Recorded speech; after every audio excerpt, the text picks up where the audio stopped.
मैं अगर यूएई की बात करूं तो यूएई ने जो अपना इस साल का क्रिमिनल जो रिकॉर्ड निकाला है उसमें 50% से ज़्यादा पाकिस्तानी इन्वॉल्व हैं। इवन सऊदी अरेबिया वो भी वहाँ पे भिखारी जिसको बेगर्स कहते हैं वो भिखारी भी इवन पाकिस्तानी उन्होंने तकरीबन 4,500 के लगभग बेगर्स पकड़े हैं जिसमें 4,000 पाकिस्तानी हैं।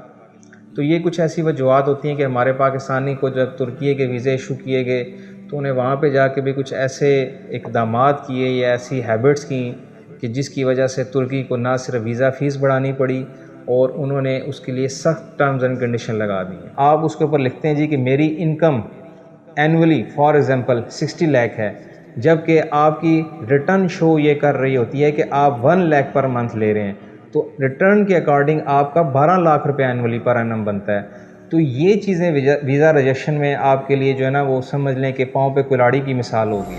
Video by Yusuf. अस्सलामु अलैकुम वरहमतुल्लाहि वबरकातुहू। आज एक नई और मालूमाती वीडियो के साथ आपकी खिदमत में हाज़िर हैं। आज की वीडियो अपनी हैसियत में एक मुनफरिद मालूमाती और कीमती वीडियो है। आज का टॉपिक हमारा तुर्की वीज़ा बेसिकली, जिसका अब नया नाम तुर्की से तुर्की रख दिया गया है। इसका विज़िट वीज़ा के ऊपर इंशाल्लाह हम आज बात करते हैं। चाहे तुर्की हो या शेंजन स्टेट्स हो या आप अफ्रीका किसी भी स्टेट के लिए अप्लाई करना चाह रहे हैं या आप यूएसए के लिए अप्लाई करना चाह रहे हैं या आप यूके के लिए अप्लाई करना चाह रहे हैं, किसी भी कंट्री के लिए ऑल ओवर द वर्ल्ड कुछ चीज़ें ऐसी होती हैं जो आपको हर एतबार से बेसिक, जिसको मालूमात आप कहते हैं या बेसिक इन्फॉर्मेशन कहते हैं, वो एटलीस्ट आप लोगों को पता होनी चाहिए।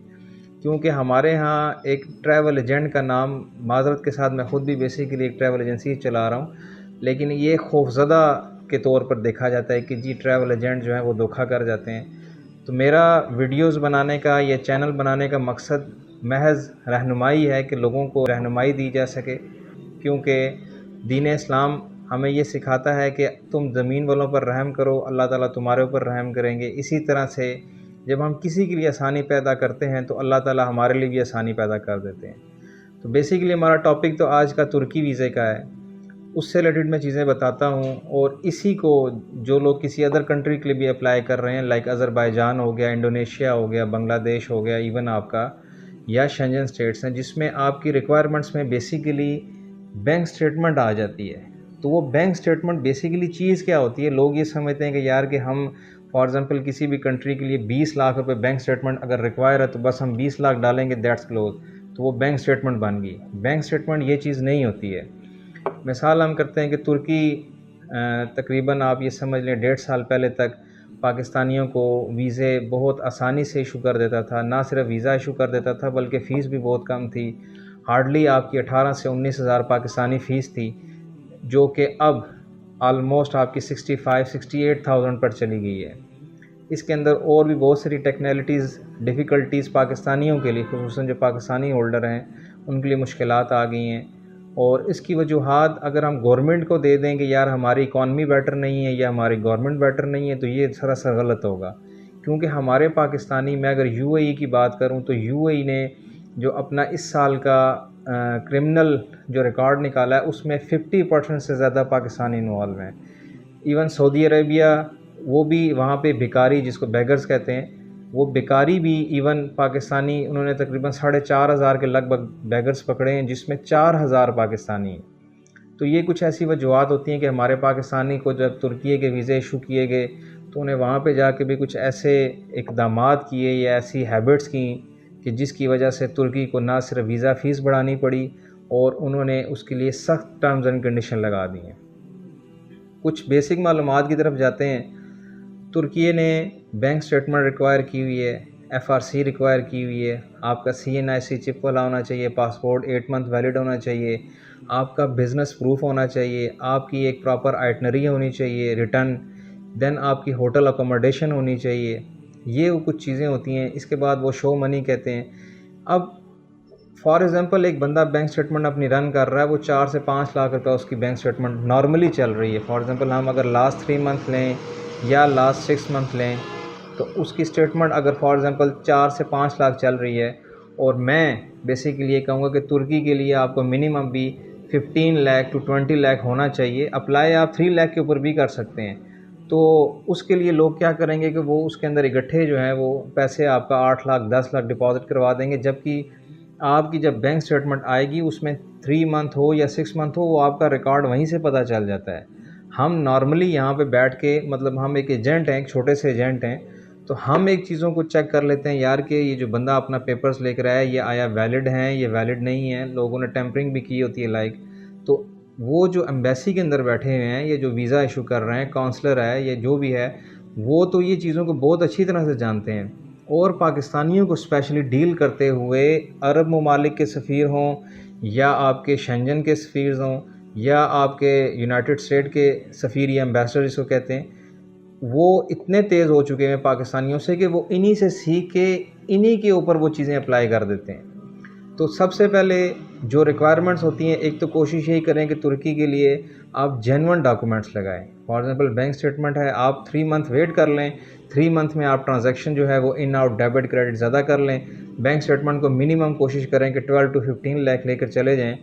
इसके बाद बिज़नेस प्रूफ कुछ करें। फॉर एग्ज़ाम्पल आप कोई भी छोटा भी काम कर रहे हैं, आप एक इवन शॉप आपकी ओपन है पाकिस्तान में किसी भी जगह पे, आप कोशिश करें उसको रजिस्टर्ड करवा लें। अगर रजिस्टर्ड नहीं करवा सकते एटलीस्ट उसके लेटर हेड हों, आप उसको लेटर हेड कर दें। अगर आप पंजाब में हैं तो पंजाब में किसी भी चैम्बर ऑफ कॉमर्स से अपनी रजिस्ट्रेशन करवा लें।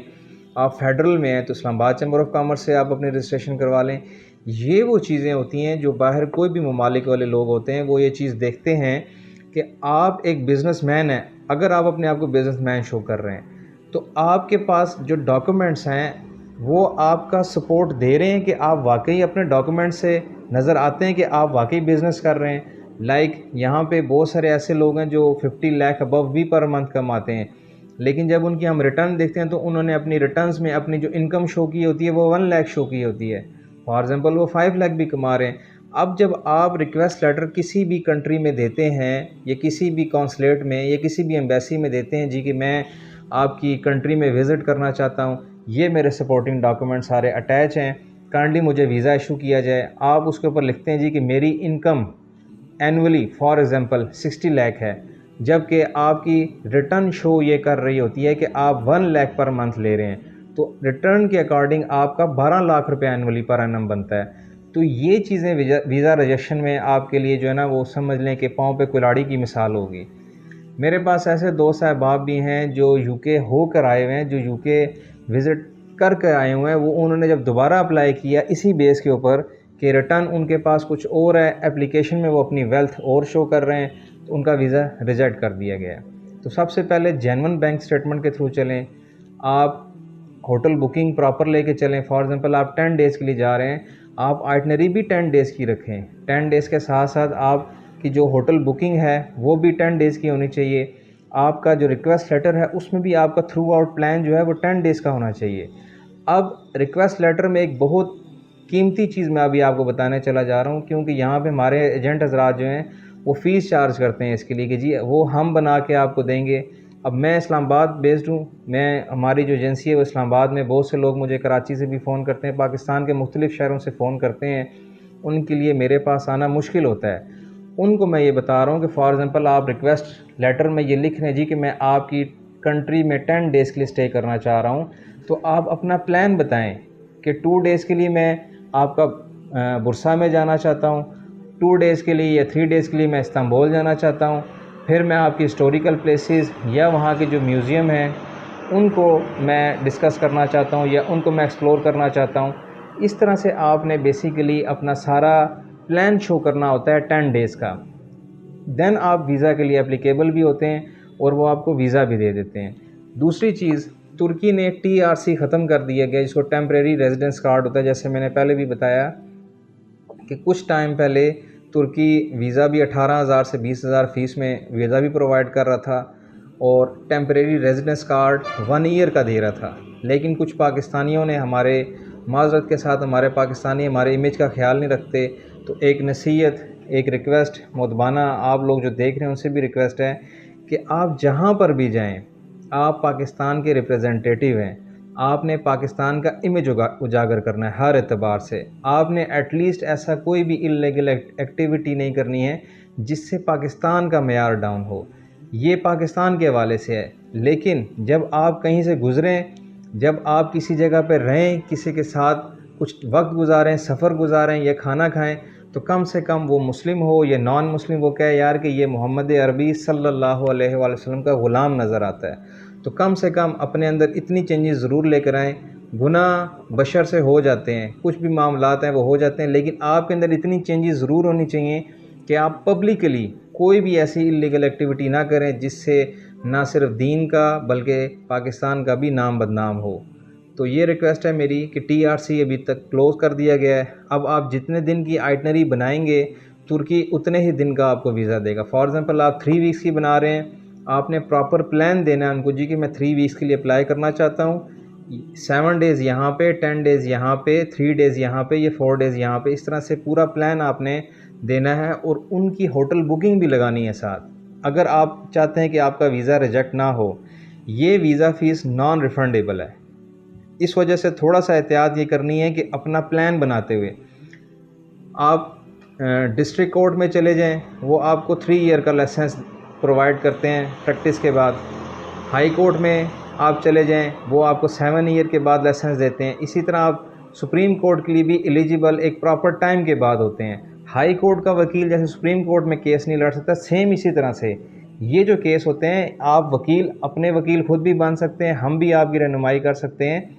इन केस को बनाने में जितनी आपकी फ़ाइल स्ट्रॉन्ग होगी उतना आपका वीज़ा लगने के चांसेस ज़्यादा हैं। जितनी आपकी फ़ाइल वीक होगी और आपके अपने ही डॉक्यूमेंट अगर आपके मिसमैच होंगे, आप बता कुछ और रहे हैं रिक्वेस्ट लेटर में, जबकि आपके डॉक्यूमेंट जो सपोर्टिंग हैं उसमें कुछ और लिखा हुआ है, तो आपका वीज़ा रिजेक्शन की तरफ चला जाएगा। इसके बाद फ़ीस भी नॉन रिफ़ंडेबल है और आप एटलीस्ट 6 मंथ दोबारा वीज़ा अप्लाई नहीं कर सकते हैं।